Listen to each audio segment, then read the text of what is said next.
Hi, I'm Joanne. My family said they were protecting me, but all they ever did was erase me.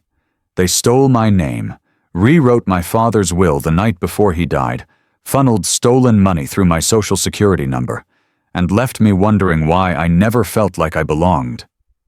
Then I found a flash drive, and with it, the truth.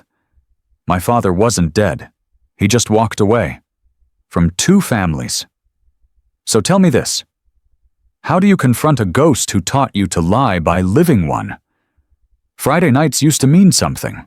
A movie, maybe a quick dinner, or even just falling asleep on the couch with Mabel curled up beside me. But tonight? It was just the sound of my fridge humming, and the occasional creak from the old heating system. I sat at the kitchen table, phone in hand, scrolling through emails I'd already read twice. A notification popped up. Family BBQ last Sunday, followed by an image. I tapped it open and paused. There they were. My parents, my brother Nate, my sister Claire, their spouses, all gathered around a grill. Even the dog made it into the shot. But me? I wasn't there. Not even a mention. Not even a wish you were here.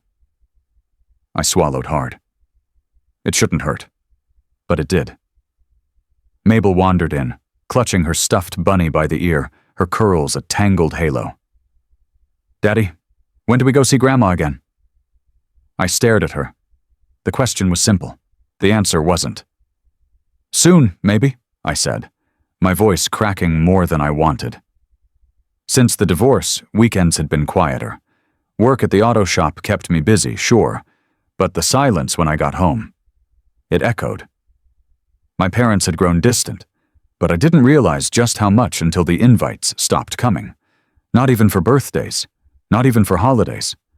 I told myself it was the divorce, that maybe they didn't know how to navigate my new normal, but deep down, I feared it was more than that. My phone buzzed again. A new text. Don't invite Joanne. He makes things uncomfortable. It was from my mom, and it wasn't meant for me. My fingers trembled. I reread it, then again. That wasn't a misfire. That was a choice. Uncomfortable. That word sank in like a stone to the gut. I thought of all the times they forgot to loop me in. The BBQs, the weekend trips, my dad's retirement party. Maybe this wasn't new. Maybe I'd just refused to see it. I put the phone down slowly, afraid if I moved too quickly I might break something, or scream, or both. Back in high school, I had an art show. Senior year. My piece won 3rd place. Everyone was there. Teachers, classmates, even Claire with her camera.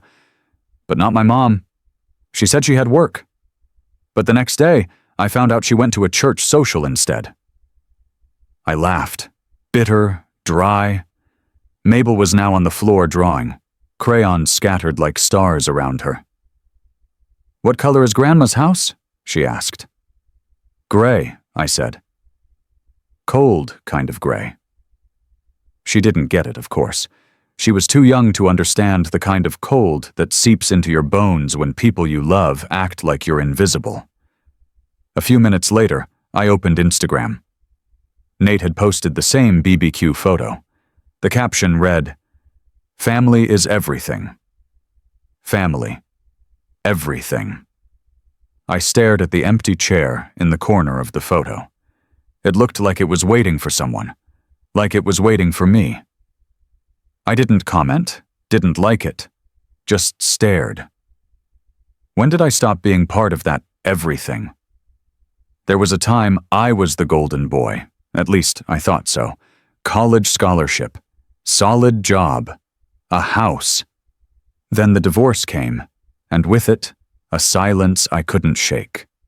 Maybe they didn't like the version of me that emerged. Maybe they never liked any version of me at all. I remembered graduation day. My dad was there, but my mom? She forgot. Said she thought it was the week after. She smiled through the apology, as if the mistake didn't sting like hell. I took a deep breath and walked to my office. The room was a mess. Boxes, old paperwork, photos I hadn't looked at in years. I sat down, opened the laptop, and clicked on a folder I hadn't touched since before the divorce. It was time. Time to stop letting it all slide. Time to gather every scrap of evidence that I'd been pushed out. This time I won't let it pass. I closed the group chat and opened a folder I hadn't touched in years. Saturday morning in suburban Denver aired a chill I couldn't shake. I arrived at the bank in my workwear, faded jacket, grease-stained jeans, hoping the weekend errand wouldn't drag me back into Monday's grind. Inside, everything seemed normal, until it wasn't. The teller looked up with a polite nod. I slid my ID and account details across. A minute later, she frowned. "Sir, your joint savings with your parents. It's frozen." "Frozen?" I blinked, heart skipping. "Since when?" She tapped her screen. "You're not listed on the account anymore." Silence. I stared at her, then at the receipt she printed. No alert, no heads up, just the cold truth. "Could you check when that happened?" I asked, voice steady despite the turmoil. She called the manager, stepped aside. I heard, "He doesn't belong," before the door clicked shut. Inside a small office, words felt public. "Mr. Bennett, it was removed last Wednesday," the manager said. "No notice was sent to you." Wednesday. The same day I visited their house and got overlooked at the dinner table. Wednesday, when Grandma didn't answer my text about Mabel's birthday card. She never responds anymore. I thanked them and left, hands trembling. 2 hours later, I parked in front of my house. Hearing Mabel's laughter from the backyard, I stepped inside. Her voice crackled through the glass door. Nothing shook her innocence, yet everything inside me rattled. "Daddy, Grandma didn't say happy birthday," she called, drawing me outside. I knelt beside her. She held a wobbly drawing. Our family, everyone smiling, me sitting in a chair that looked ghostly. Her eyes searched mine. "Why didn't Grandma smile at me?" I felt a sharp ache. "I don't know, sweetheart," I said, guiding her hand to place it on the fridge. "Maybe she's just busy." She watched the drawing, then quietly said, "I miss her." My throat tightened. I kissed her cheek, swallowed my guilt. "Me too." Sunday morning dawned gray. I drove past the old neighborhood church where their pews once knew my name. I parked and strolled inside, heart heavy. Pews sat empty, sunlight filtering through stained glass. A familiar hum drifted in, and I saw them approaching, Mom with her poise, Dad looking distracted. They passed me like ghosts, no smile, no wave. An older lady, someone I recognized, Mrs. Dawson, stopped me. "Oh, I didn't know you had family with you," she said, pointing to me. "Who's that?" Dad answered smoothly. "Oh, just someone who used to live nearby." Used to live nearby. Those words, sparse, dry, surgical in their exclusion. We left after the service. On the steps, I glanced back at the church door. I wanted to shout, "That's my home!" But instead I smelled the crisp air and swallowed the resentment. My name, Joran, was erased once again. Back at home, memories tugged at me. College fund wiped out. They said it was an accounting glitch. Graduation gift vanished. Must have been mailed incorrectly. Now bank access gone. Sorry, didn't realize. All mistakes. Too neat. Too consistent. Night came, and sleep eluded me. I sat at my desk, phone in one hand, laptop in front of me. I pulled out the manila folder. Photos, emails, old statements. Each piece a breadcrumb in a trail of erasure. I started typing notes, date, time, what happened, who was there. Texts from Mom ignored. Bank logs showing removal. Church conversation I replayed in my head. These weren't coincidences anymore. I listened to Mabel sleeping upstairs, chest rising gently. I closed the folder and leaned back. The silence in the house was ordinary, but for me, it was charged with purpose. I whispered, "If they want me forgotten, I'll make sure they remember." I tucked the folder away, careful for what came next. The house was silent except for the faint ticking of the kitchen clock. Mabel had fallen asleep with a stuffed otter tucked under her arm, and her nightlight cast soft shadows across the hallway. I waited until the rhythm of her breathing settled, then padded quietly into my office. I hadn't touched the bottom drawer of that desk in nearly a decade, not since Dad's heart attack, the one that changed everything and somehow nothing at all. The drawer stuck a little, the wood swollen with time. I gave it a tug, and it creaked open, revealing the worn manila folder I'd buried there, nearly forgotten. I brought it to the desk, slid my chair back, and opened it slowly, as if the past might spill out. Inside were papers yellowed with age, letters with my name scrawled across the top, and a couple of old flash drives whose labels had long since faded. I began with the estate papers, legal documents I hadn't thought about in years. There it was, clear as day, a notarized declaration from 2015 listing me as Dad's sole medical proxy. Not my brother, not my sister, me. And then a handwritten will draft in Dad's looping script. My name underlined, twice. "You always took care of us best," he wrote. "This is just in case."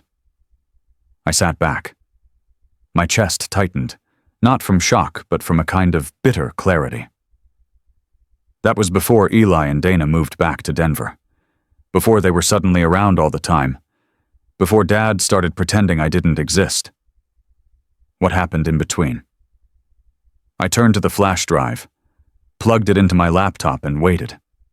One folder, one file. It loaded with a lag, like it too hesitated to open the past. I clicked. Dad's voice filled the room.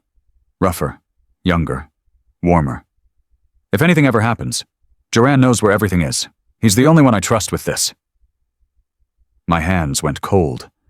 The timestamp blinked. 4 months before I was removed from the will. 4 months before everything started unraveling. I closed the lid of the laptop slowly, the sound of his voice still echoing in my head. He had trusted me. Loved me, even. And then something, or someone, convinced him to erase me. Why? I sat there, staring at the folder. My fingers traced the edge of the paper, the ink, the long dead intention. I didn't feel anger, not yet. Just the ache of clarity cutting through all the noise. Upstairs, the house creaked. I opened a new folder on my computer and began copying files, every document, every recording. I labeled it carefully. For Mabel, one day. She deserved to know who her father was, who he tried to be. I grabbed my phone and typed a message to Dad. "Can we talk? Just us." I watched the screen. The message delivered. Then the read receipt appeared. Seen 9:52 p.m. Nothing else, no reply. 2 days had passed since I sent the message. Just a simple text. "Can we talk? Just us." I watched it turn from delivered to seen within minutes. And then nothing. Silence is louder when it's digital. There's no ambient sound to soften it, no body language to guess at. Just that ghostly confirmation. They saw it and chose not to reply. Work was a blur. Every time my phone buzzed, I glanced at it like it held oxygen, but it was always spam, updates, Mabel's school notifications, everything except what I wanted. I tried distracting myself by diving into spreadsheets, but my eyes couldn't focus. The numbers might as well have been letters. At lunch, I checked my dad's Facebook. A new post. Him and Mom, smiling at some community event. Caption. "Blessed to spend our days with those who matter most." No tags, no mentions. I clicked the comments, fingers tight on the mouse. My siblings had left hearts and praise. I added my own, simple and warm. Proud of you both. Love you. I even added a smiley face. Then I refreshed the page later that afternoon. It was gone. Not hidden. Deleted. I stared at the screen for a full minute, wondering if it was some mistake. I sent a message to Mom privately. Just a question mark. No reply. That evening, Mabel leaned over my shoulder while I was checking email. Did Grandma like your message? I hesitated. Not sure, sweetheart. She always clicks the heart. Maybe she missed it. Maybe, I echoed, keeping my face steady. But I felt my jaw tighten. 2 nights later, I made myself attend a local fundraiser at the community center. I used to go every year. My father was giving a short speech about the importance of neighborhood bonds. I stood near the back, sipping punch, half listening. He looked right past me as he stepped down from the stage. A woman beside me, someone I vaguely recognized from church, nudged him. Isn't that your son? He didn't miss a beat. No, he said with a casual chuckle. Just someone who keeps showing up? They laughed. I didn't. The cup in my hand tilted slightly, red punch touching the rim. I blinked. My pulse thudded in my ears. My face felt hot. For a second, I forgot where I was. Later that night, while I was tucking Mabel into bed, she looked up at me with that too honest expression only kids can manage. Why did Grandpa call you that man? I froze. What? At the party, she said. He said you were just that man. Why? I didn't answer right away. My wife, standing at the door with folded laundry, caught the end of it. She put the basket down. Enough is enough, she said. You need to talk to them. Or walk away. For the first time in years, I didn't argue. I just nodded. That night, after the house had quieted, I opened my laptop and pulled up a blank email. I didn't write with anger. I wrote with clarity. I listed what had happened. The deleted comment, the erased accounts, the snub at the fundraiser, the voicemail from the past.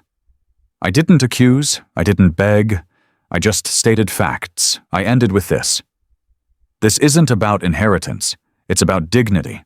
If you won't speak to me as your son, speak to me as a man.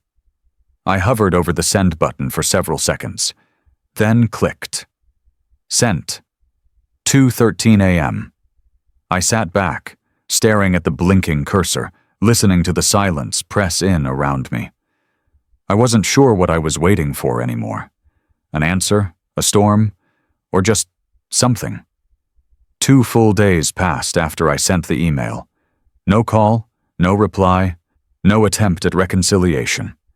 Just that same dull, heavy silence that now hung over every part of my life, like a fog no one else seemed to see. At work, I tried to act normal. I smiled through meetings, clicked through emails, nodded in all the right places. But inside, something was shifting. A quiet resolve was hardening. Their silence wasn't just ignorance, it was a statement. Thursday evening, after dinner with my wife and Mabel, I stood at the kitchen sink, hands deep in dishwater when I said aloud, I'm calling Jim tomorrow. My wife, drying plates behind me, paused. Your lawyer? I nodded. It's time. The next afternoon, I was downtown, seated across from Jim at his firm. He was kind, calm, professional, and exactly what I needed. We got the documents, he said, placing a thin folder between us. I opened it slowly.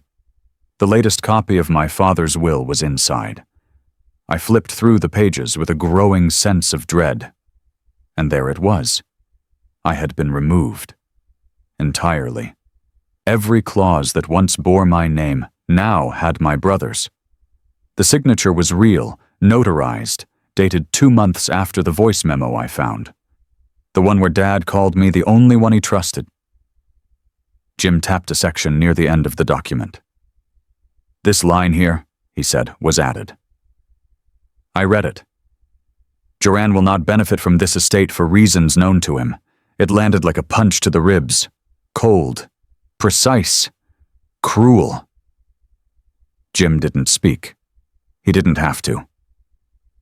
On the way home, I stopped by the bank and pulled up old statements. I needed something else, some truth, some proof that I wasn't crazy, that I hadn't just imagined the years I'd spent holding them up. There it was, in black and white. Hospital co-pays when Mom had surgery. Home repairs after that tree fell during the storm. I even found a wire transfer covering a tax shortfall my father had been panicking about 5 years ago. I had paid that. No one had asked. I just did it. He had called it a loan. Nothing ever came back. I added the numbers. $48,000. Gone. Forgotten. Or worse, erased. At home, I pulled out the growing folder I'd started for Mabel.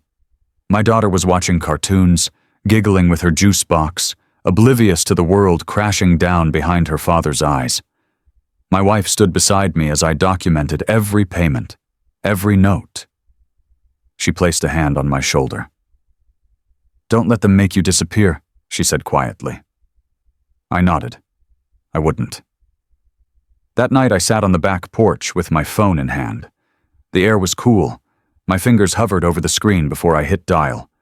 It rang once, twice, declined. I sat there, blinking at the rejection. Then I typed out one final message. "You're not obligated to love me, but you don't get to rewrite who I was to you." I hit send. Then I blocked his number. I sat out there until well past midnight, listening to the quiet, letting it settle. Just as the sun was starting to rise, I went inside. And that's when I saw it on the kitchen table. A certified letter. No return address. Friday morning began like any other. Coffee half warm, Mabel humming from the couch, and me scrolling through emails that didn't matter. But at 9:12 a.m., a knock came at the door. Not the usual UPS thud, just one knock.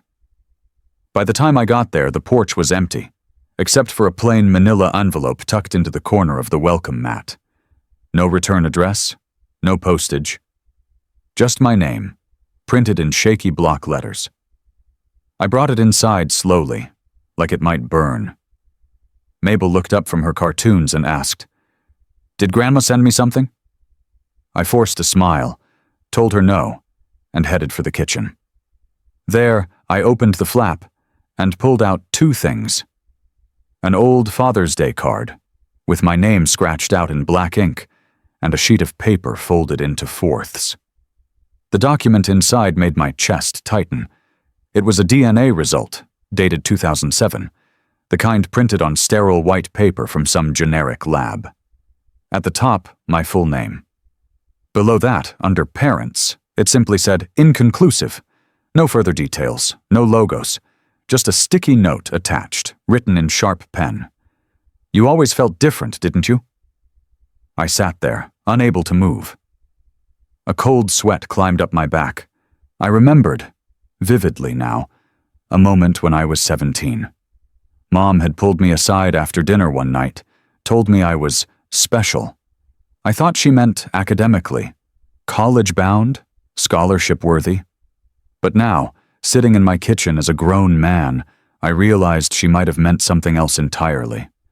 The envelope had no signature, no sender, just that card, crossed out, and a lab report that threw my entire life into question. Around noon, I stepped outside to breathe. My wife saw me on the porch and came over, concerned. I handed her the paper. She read it, her mouth slowly opening, until she whispered, "They used this, didn't they? All these years. This is why they've been cold." I nodded, but it didn't feel like enough. This wasn't just rejection. This was ammunition. A tool they kept in the shadows to justify everything. My removal from the will, the bank account, even their silence. Later that afternoon, something else snapped into place. 2 years ago, I'd carved a set of wood initials for my dad's garage. PH for Paul Hanley. I spent hours on it, sanded it smooth, painted the trim his favorite color, dark forest green. Gave it to him for Father's Day. He thanked me then, though his eyes didn't linger. I never saw it up in the garage. I drove to their old house, now part of the community center. The shed was still there, repurposed for tools and donations. I asked the clerk inside if I could take a look in the storage boxes. She barely glanced up. "Go ahead." It took 10 minutes. And there it was. In a clear plastic bin labeled MISC, to donate, the initials lay untouched, still in the same bubble wrap I'd used. Unopened. Unwanted. I took it home, set it on the grill out back, and lit the coals. Watched it burn. The letters curled in on themselves like paper trying to forget it ever existed. That night, I didn't cry, I didn't rage, I wrote. On a clean sheet of legal paper, I drafted my own declaration. It wasn't poetic, it wasn't flowery, it was fact. My name is Joran Hanley. I have paid debts that were not mine. I have been erased without cause. If they choose not to claim me, I claim myself. If blood doesn't bind us, then let the truth stand instead. I signed it, dated it, made 2 copies. My wife asked, "What now?" I sealed one envelope and slid it into a folder labeled for Mabel. The other I mailed the next morning, addressed to our family attorney. And one more, without warning, to my brother. By Sunday afternoon, I felt the tension vibrating through me, like a guitar string tuned too tight. The day before, my attorney confirmed that he'd received my declaration, and now the ripple I'd started was turning into a wave.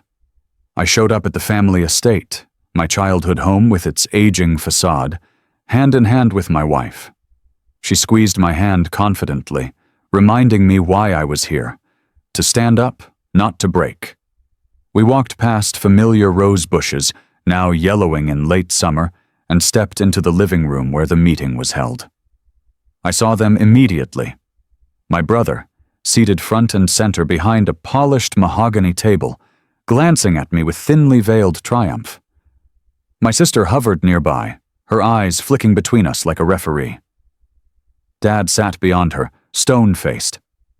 Mom flinched when our eyes met, then turned away. An icy hush filled the room as I took a seat near the back. My wife passed me the folder I'd prepared. Evidence of finances, therapy notes, DNA results. I tapped it twice. Here. When they began their estate planning update, the PowerPoint flickered to life. My name never appeared. No trustee listed, no acknowledgement of me. Instead, words like continuity and family cohesion glazed over my presence. My brother clicked through slides rapidly, each image affirming control. Investments, property, trust distribution, without me. I raised a hand. My voice was calm, measured. "Excuse me." Heads turned. My wife stiffened. Dad interjected, voice flat. "This doesn't concern outsiders." A cold hush, broken only by my sister's sharp gasp. I stood. The room's air felt thick. I could almost hear my daughter's heartbeat echoing through the walls. I said, "If I'm an outsider now, I'll guarantee I start taking my outsider assets back." Eyes widened. My brother shifted uncomfortably. My wife stood behind me. We left the room. In the hall, my daughter clutched her mother's hand. I knelt beside her. She whispered, "I thought Grandpa said I'd always have my uncle too?" My throat tightened. I nodded. "We're sorting that out." She looked at me and said nothing. I squeezed her hand. My silent promise. Later that evening, I was home when my phone buzzed. An anonymous Reddit thread had appeared under my name. I clicked through, heart pounding. There it was, a series of posts warning, "He's unstable, watch out for his meltdown." Someone had leaked my therapy notes, my most vulnerable moments, without context. My voice, written down, now used to discredit me. Only 2 people ever saw those notes, my ex-wife and my brother. I closed my eyes and sunk onto the sofa. Betrayal curled into my chest, but beneath it, a cold spark ignited. I called my attorney, recounted what I found. Minutes later, I heard his voice. "You have grounds, civil suit, possibly more." I ended the call. My wife appeared in the doorway. She stood silently for a moment, then said, "They picked the wrong one to underestimate." We sat together in the quiet aftermath. I arranged my folder on the coffee table. Trust, documents, emails, therapy leak, DNA proof, even receipts from the years I covered their expenses. Each paper was a stone, lining a trail to the truth and to justice. The next morning, I had scheduled a lunch with Judge Whitaker, a respected former family friend we trusted. I walked into the downtown bistro with folder in hand. The judge looked up, poured tea. "So," she said gently, "how far are you willing to go?" I met her gaze. "As far as it takes." The letter arrived mid-morning on Tuesday. Cream cardstock, embossed lettering, formal but not warm. My name, spelled correctly this time, was typed at the top, followed by a single sentence. "You are requested to appear at the family estate conference room at 6 p.m., legal representation permitted." My wife read it over my shoulder and said quietly, "You're not walking in there alone again." I nodded. We both knew this wasn't just another meeting. It was the final round. I spent the afternoon in my office, not pacing, not spiraling, preparing, practicing my words in the mirror, adjusting tone, watching my own face for weakness, not for them, for me, for the man I still was. At 5:30 p.m., we drove in silence. The house came into view, casting long shadows across the gravel driveway. I parked, exhaled once, and opened the door. Inside, the conference room smelled the same. Polished wood, stale air, old perfume clinging to the walls. My brother sat at the head of the table again, flanked by my parents. Their lawyer adjusted his glasses when I walked in. I handed him a flash drive. "Play that," I said, voice even. The screen flickered to life. Judge Whitaker had tipped me off. I'd subpoenaed the deposition tapes from my father's last estate revision. Buried deep in the background audio, barely audible without enhancement, was my brother's voice. Low, smug. "Don't worry, Joanne doesn't have the guts to fight." The room went dead still. My father shifted in his seat, his knuckles whitening. My mother stared at the screen as if it had betrayed her. I turned toward them. "You wanted proof I was weak. Here's proof I'm not." My father looked down. He said nothing. But my mother stood. Her voice trembled, not with sorrow, but something colder. "This is why you were never ours." Those words sliced deeper than I expected. I felt 17 again, bruised, out of place, trying to earn my way into a family that built its walls around me. But I didn't flinch. I stood straighter. I said, "You've been calling me an outsider for so long, you started believing it yourself." Then she added, so soft I almost missed it, "You're just like Eric." The name rang through me. I looked around the room. "Who's Eric?" My aunt, seated at the edge of the table, gasped and dropped her pen. Her voice cracked. "Her first fiancé, the one before your father." Silence fell. Suddenly, memories reshaped themselves. The photo I once found hidden in my mother's drawer. Brown-haired, smiling man I assumed was a cousin. The way she'd stiffen when I asked about old stories. The letters with no last name. My mouth went dry. "So," I whispered, "not only am I not yours, I was never meant to be." No one spoke. My brother looked away. My sister sobbed into her sleeve. I reached into my bag and laid a sealed envelope on the table. "That's a civil lawsuit, defamation, will fraud, emotional abuse." I looked at my father. and a formal request to revoke your trustee status over anything with my name on it. Then I turned to my mother. You'll never hurt Mabel the way you hurt me. We walked out, no shouting, no final scream, just the truth hanging in the air like smoke after a fire. The next morning I woke to a ping on my phone. My mother had posted a photo to her Facebook page, an old baby bracelet, tiny and blue. The caption read, "I did what I had to." Courtroom lights were harsh, but silence was harsher. I stood before the judge, heart pounding louder than any voice in the room. My lawsuits, defamation, fraud, emotional, abuse, were filed. A restraining order request hovered in the air. Their lawyer glared. My resolve burned brighter than my fear. Then came that twist. Please state your legal name for the record. I did, only to learn it wasn't mine anymore. In 1998, when I was 12, my parents secretly changed my birth name, removing my biological father's surname. I'd signed documents for years without realizing who Joran, current surname, was. Some official stamp switched me to someone else entirely. The judge's words echoed. You should have been notified. My hands shook. I signed papers to restore my birth name, one I barely remembered, yet felt in my bones, as though half my life had been under someone else's identity. Later, in the car, my wife reached across the console. Everything you thought was real, it wasn't, she said. I nodded, swallowing the bitterness. The ride home was quiet, but not empty. Something inside me was shifting. Back at our house in Boulder, a plain envelope awaited. No return address again. I sat at the kitchen island under dim light. Inside, a crisp letter from someone named Eric, the name my mother mentioned. His handwriting shaky but determined. I loved her once. I didn't know about you until it was too late. I unfolded a faded photo.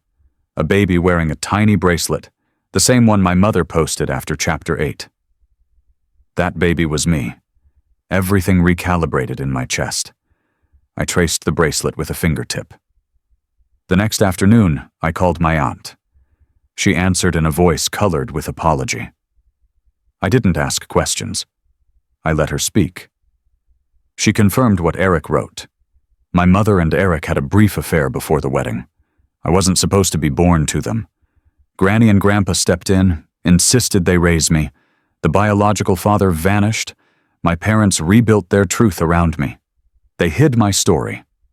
And hid me. Anger flared, but grief burned hotter. Betrayal laced every memory. Family dinners where I'd felt like an actor, holiday photos where my smile felt borrowed, love that never felt earned. Yet beneath it all stirred a harsh clarity. The misunderstanding, control, and manipulation. This shaped my life, but it would not own me. That night I gathered up old documents, bank statements, letters, hidden files. I lit a candle in the backyard, shielded by wooden fencing. One by one I tossed them into the flame, keeping only copies for the case. The crackle of fire was strangely cathartic. In the glow I saw Mabel watching me from the porch swing, her small body wrapped in a quilt. Dad, she said, voice soft, will I have to burn things too someday? I knelt, breathing in night air. Gently, I shook my head. Only if I become what they were, and I promise I'll make sure that never happens. I pulled her into my arms, feeling a protective fierceness I'd never known before. It wasn't just my name or identity. It was her future I was fighting for. By dawn, the ashes scattered in the wind. My old self, built on their revisions, had been sacrificed. In its place stood something forged in fire, a man reborn, a father determined to guard his daughter's truth. A knock at the door. I opened it to another envelope, stamped IRS. I recognized the blocky letters. Audit. My heart clenched. Figures didn't add up on their side of the ledger. The next battle was forming. I stared at the IRS letter for 5 full minutes before I opened it. Just my name on the envelope had made my stomach churn. Too many surprises lately. But this? An audit for unreported income from foreign accounts I'd never even heard of? I drove straight to a financial advisor in town, a guy named Clay, who came recommended by Judge Whitaker. His office smelled like leather and old coffee. He scanned the documents silently, his eyes narrowing. "These deposits," he said slowly, tapping a line of numbers, "do not match your employment history. These aren't your earnings." I leaned in. "Then whose are they?" He pulled out another sheet. "These transfers started over a decade ago, offshore. The SSN linked to them is yours." That's when my heart dropped. It didn't take Clay long to trace it. Back in 2005, my father had opened a shell account in the Cayman Islands, using my social security number. 18 years ago. I was just out of high school, working part-time at a hardware store and saving for community college. "Look at this," Clay said, scrolling. "The funds came from land sales, some big parcels under a family holding company, all funneled through your identity, likely for tax evasion. He buried you in liability." I sat there, numb. My credit had tanked. I owed back taxes, penalties, all for money I never touched, never knew existed. Clay looked at me with something between sympathy and alarm. "You need legal help. Yesterday." On the drive to the family lawyer's office, I barely noticed the city around me. Denver's spring air buzzed outside, but inside the car it was all static. I wasn't going to scream. I wasn't going to beg. I just wanted answers. When I walked in, the lawyer, Mr. Darnell, didn't greet me with the usual polite stiffness. He looked tired, like he'd aged 10 years in 10 days. I told him what I'd discovered. He didn't deny it. Just reached into a drawer and pulled out a flash drive. "I shouldn't be doing this," he said, sliding it toward me. "But you deserve to know." Back home, I opened the drive. Among the files was a scanned PDF with embedded metadata.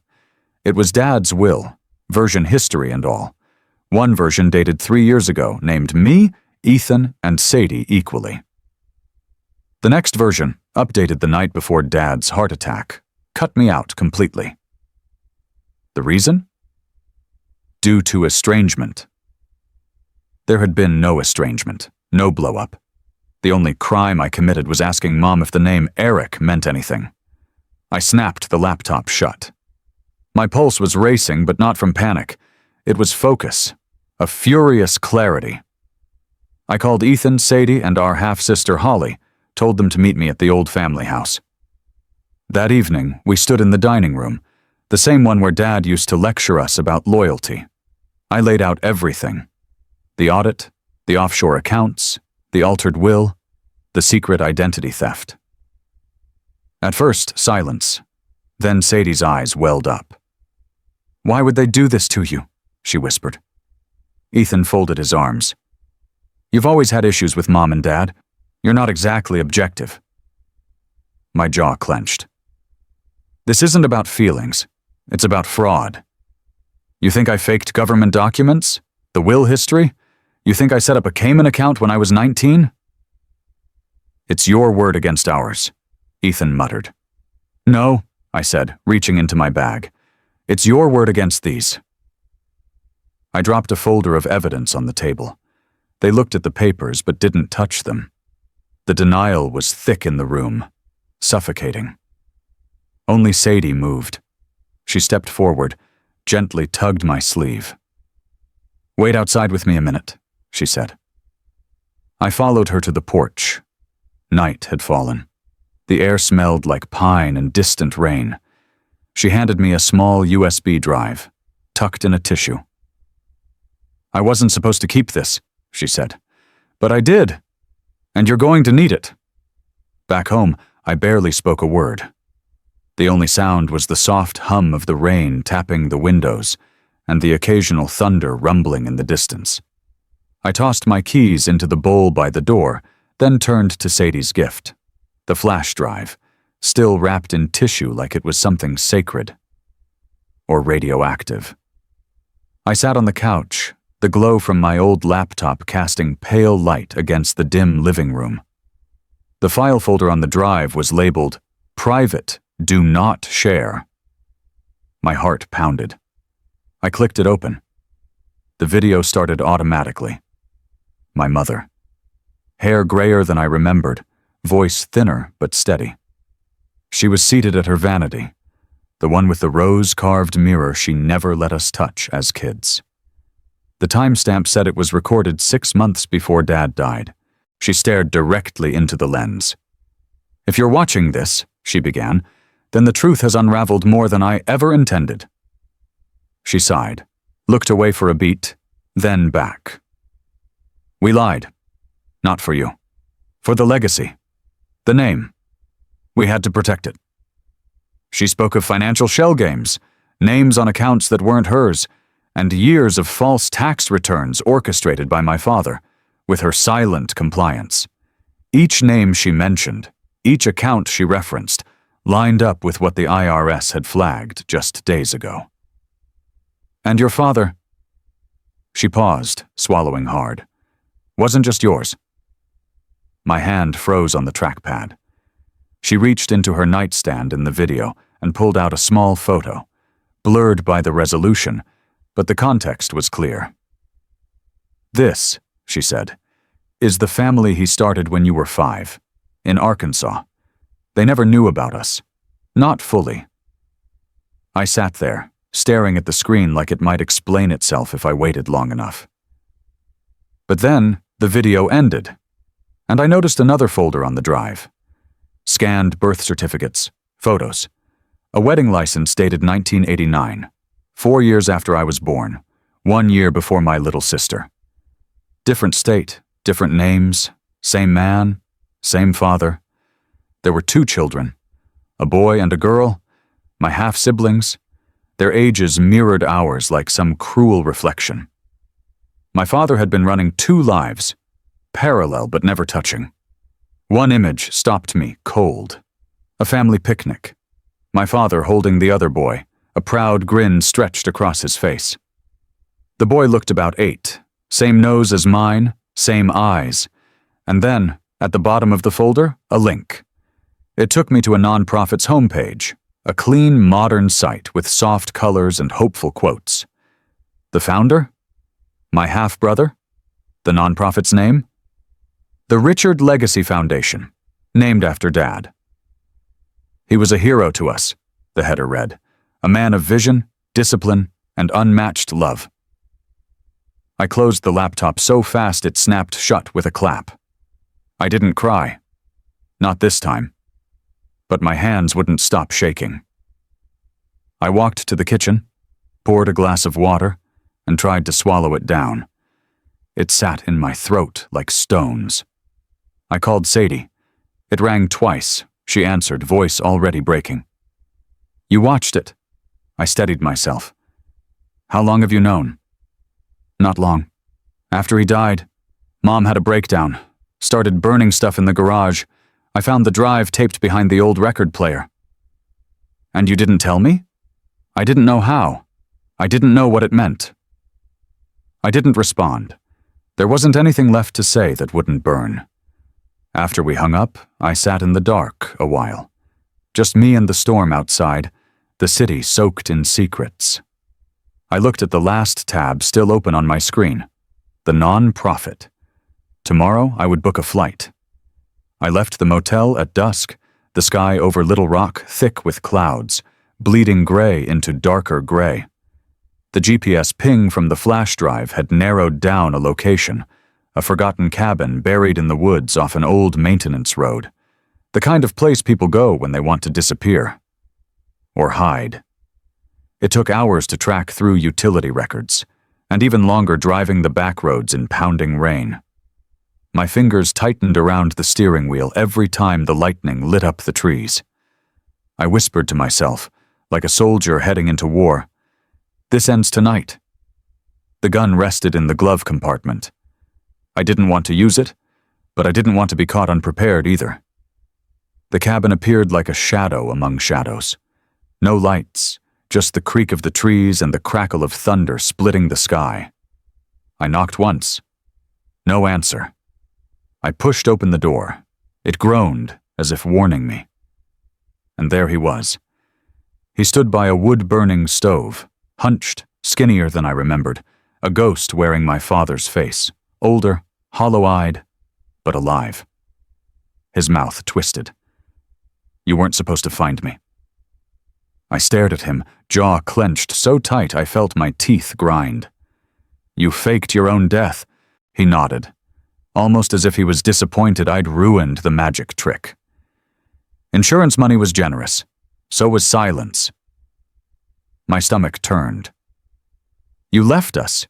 You let us bury a coffin with nothing inside." He sat down, wheezing slightly.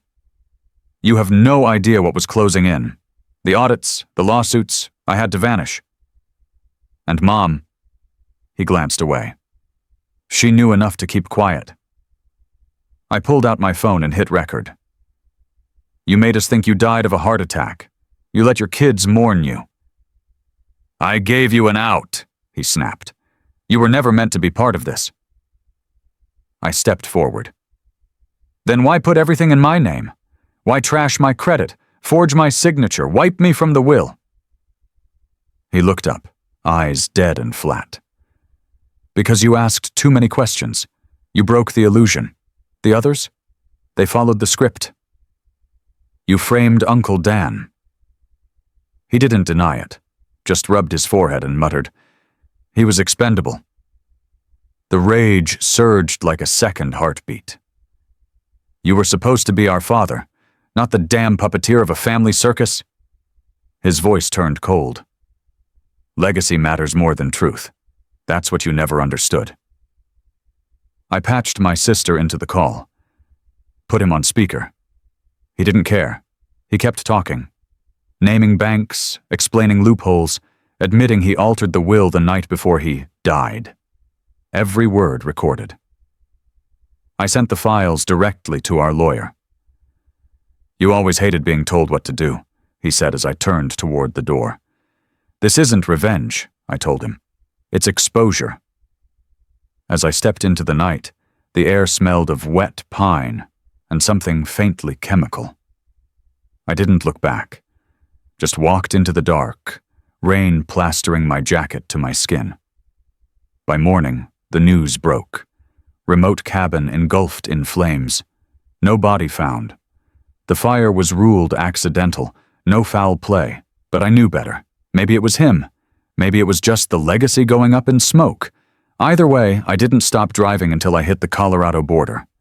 Now, back home, the silence is different. Not heavy, not suffocating. Just still. He built an empire on silence. I ended it with truth. After everything I've lived through, every buried truth, every lie disguised as love, there's one thing I know for sure. Silence doesn't protect families. It poisons them. I spent years thinking I was preserving peace by avoiding hard questions, by looking the other way. But peace without truth is just a pretty prison. If you've ever felt like the black sheep for speaking up, if you've ever been pushed out for daring to ask why, know this, you're not the problem. You're the beginning of the cure. Family isn't built on blood alone. It's built on trust, honesty, and the courage to face what hurts. If telling the truth breaks something, maybe it needed to break. Now I'm choosing a different legacy, not built on fear or silence, but on clarity, even if it shakes the ground beneath me. And if this story touched something deep inside you, maybe it's time to ask what truths your own legacy is hiding. So, tell me, have you ever uncovered a family secret that changed everything? Or maybe you're still carrying one in silence. Drop a comment below. Say 1 if this hit home, or just tell me what state you're watching from. And if this video didn't resonate with you, I'd still love to hear why. Every story matters here. If this story stirred your heart or made you think twice, hit that subscribe button and turn on notifications. More real stories are coming. Stories that speak the truth, no matter how hard it hits. Because healing starts when silence ends.